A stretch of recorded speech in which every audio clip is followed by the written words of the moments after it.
वंदे पुरुषोत्तमम।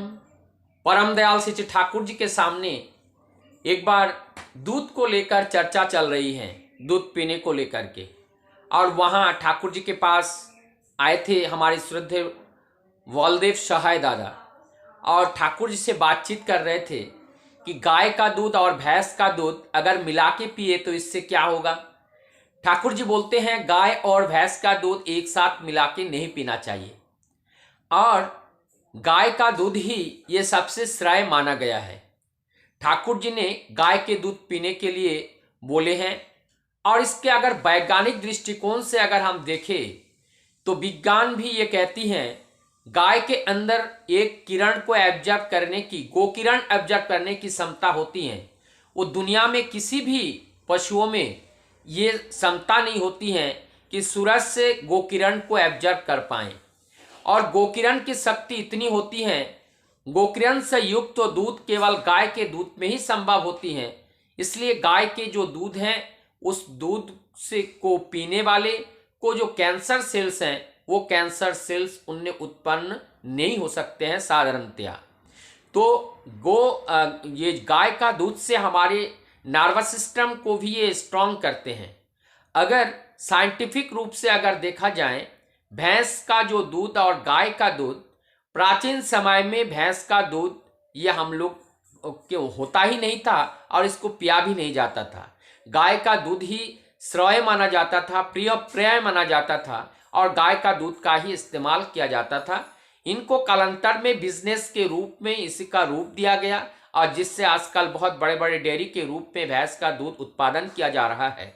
लेकिन जो भैंस की दूध है इसमें फैट की मात्रा ज़्यादा होती है, और ये दूध निरंतर पीने से हमारी बॉडी स्थूल हो जाती है। लेकिन हमारी नर्वस सिस्टम जो सतेज होने के बजाय ये शिथिलता आती है। हमारी ब्रेन एवं मस्तिष्क की जो तीव्रता है, ये तीक्ष्णता है, वो भैंस के दूध में हमें प्राप्त नहीं हो पाती है। भैंस के दूध पीने से हमें निद्रा की मात्रा बढ़ जाती है, जिससे हम निद्रा के आगोश में चले जाते हैं। ये भी हमारी नर्व सिस्टम की एक अवचेतन के प्रतीक के स्वरूप होता है।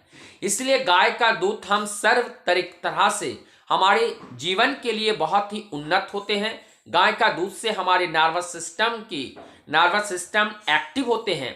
और अगर स्वभाव के तौर पर हम अगर देखें, गोमाता को जब हम देखते हैं, उनका चलना फिरना, आचार आचरण और एक भैंस का आचार आचरण में बहुत ही जमीन आसमान का अंतर होता है।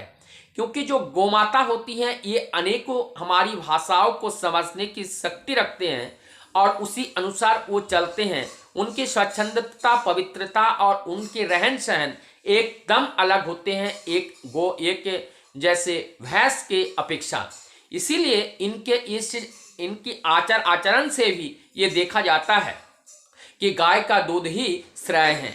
और हम लोग अधिकतर देखते हैं जितने भी देवी देवताओं की जो पूजा की जाती है, और उस पूजा में भी कहीं पे भी भैंस के दूध से पूजा करने का विधान नहीं लिखा है, और इसीलिए गाय का दूध ही भी यहाँ पे श्रेय माना गया है।